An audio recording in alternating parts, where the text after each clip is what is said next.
Good morning, amigos. Dr. Doug here at GoBodyTrust.com. I wanted to address today this subject of obesity. It's one of my favorites because it just relates to everything else that's going on here. All of the pathology in my country, United States. There are many schools of thought on what causes obesity. Now, when I was growing up, it was relatively rare. Very few of my classmates in school were obese. And then that all started to change around 1971. Actually, 1976 is when a government graph shows the obesity rate starting to change, starting to go up. Yeah. And it has gone up ever since then. So my estimate is that 80 or more % of Americans are overweight or obese. Officially overweight, there's numbers for that. It's body mass index. Anyway, this is a rich, fat country, and we are actually dying from excess nutrition. However, there are many schools of thought on why this is the case. Why are people suddenly obese? Okay, well, at first, when it started happening, it was all about genes. It's the genes. It's all about genes. Well, that's been proven untrue. Actually, it's untrue for most things. There is a genetic component to most problems. And there might be one to people who put on weight easier than others. There might be. But that's not why the obesity rate started climbing in the 70s. And then the thyroid, the poor little thyroid gets blamed for everything. The thyroid is the middleman, or the middlewoman, who is just transmitting messages and gets blamed for everything. So no, that's not it either. And that's not an answer anyway. Why would the thyroid be low? Okay, why? What's causing that? So let's keep asking questions. Let's keep asking why until we hit bedrock. That's what I like to say. And then recently I saw this high fructose corn syrup started in the late 70s, yes, when the obesity rate started climbing. And so now they have studies proving that high fructose corn syrup, not just regular sugar, causes, biochemically causes you to just keep eating. And it won't let you stop eating. Okay, and that's why people get fat.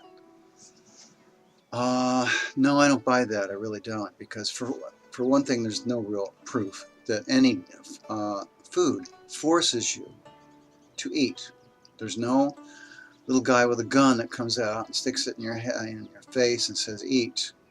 You always choose your actions. You choose what you choose to do. You choose to shoot up heroin if you're a heroin addict. Heroin does not force you to shoot it up, right? Alcohol does not force you to drink it. And food, including high fructose corn syrup, does not force you to eat it. But anyway, when you do eat yummy foods like that, sweet, salty, fatty, or even crunchy, it can hit that dopamine center in your brain, and you go, yay, more sweet. Because why do we keep eating sweet? So why do we keep eating?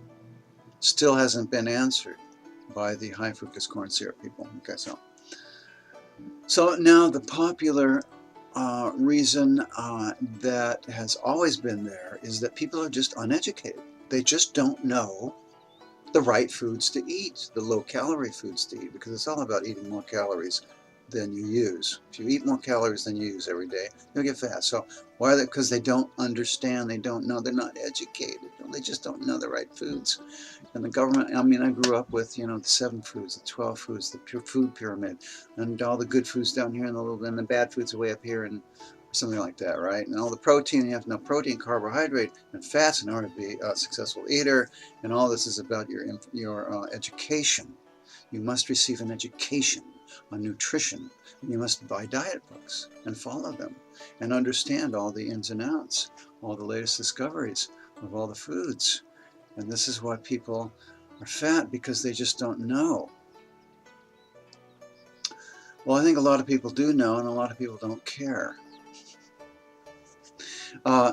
And you have to trick people into eating the foods that other people are telling you to eat. You have to be tricked into it. So there's an article here. It was I love this, man. This is from Washington State University says, lentils will help you run faster. Communicating food benefits gets kids to eat healthier. So you lie to kids, basically.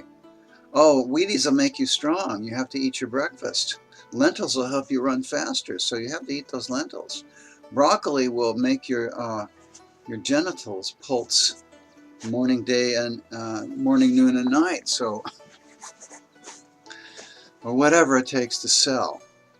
See, that's what it's about, selling food. No, I don't buy that at all. There are two other schools of thought that I do adhere to. One is another study here, is really interesting. This has got me going on this morning. Role of psychological distress and emotional eating in obesity. The University of Liverpool, this is Britain. Well, gosh, so what they're actually saying is that people on lower incomes may, well, we're not really sure yet, we've only known about it for 10 or 20 years, may be more likely to have obesity due to psychological distress that gives rise to emotional eating to cope. Yes, this is a major reason, because people are unhappy, and the more unhappy they are, the more they need that dopamine. They also need enlarged fat cells, which in Chinese medicine we call food stagnation, arising from spleen damp, too much food. Those enlarged fat cells, in Western terms, secrete lots of estrogen, that type called estriol. And what that does is it helps the body produce serotonin, which calms your nerves, as well as endorphins, which gives you a high, and cools the heat in the brain, which can really make life miserable if you have an inflamed brain. So it does all those things so that you can get fat and sleep during the winter. So there's a reason for obesity. See, it's biological. It's to sleep during the winter. That's why thinking is muted, and emotions are muted, and energy is down, and senses are muted. Everything is to help you sleep and survive during a long winter. So that's the biological purpose of obesity. This is never talked about. Why? I don't know. Why am I the only one that seems to be talking about it? It seems so obvious, doesn't it? Anyway, if you really want to get rid of all that fat, or any fat at all, you better be ready for springtime and summer, when everything's alive, right? Everything's alive. Now, the last reason, of course, is lack of body trust. People who are obese are always stuffed. They always have what I call a number 5 on a scale of 0 through, like a scale of 1 through 5. 3 being comfortable, 1 being really hungry, 5 being stuffed.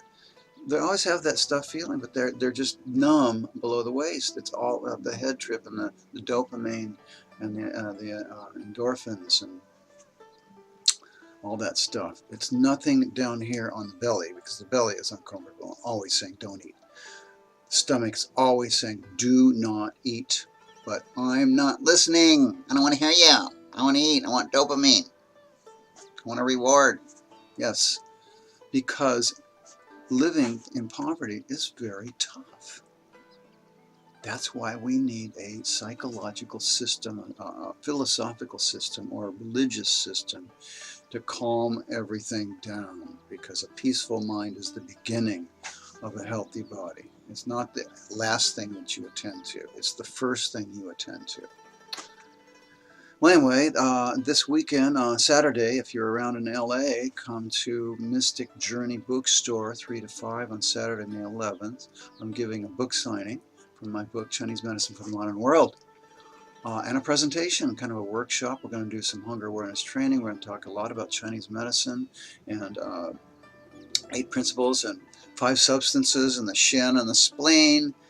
And worrying and hurrying and overeating. I'm going to see if we can get you started, if any of you are doing any of that, on the road to not doing that. We're going to do some hunger awareness training. So it's going to be exciting. Anyway, hope to see you there.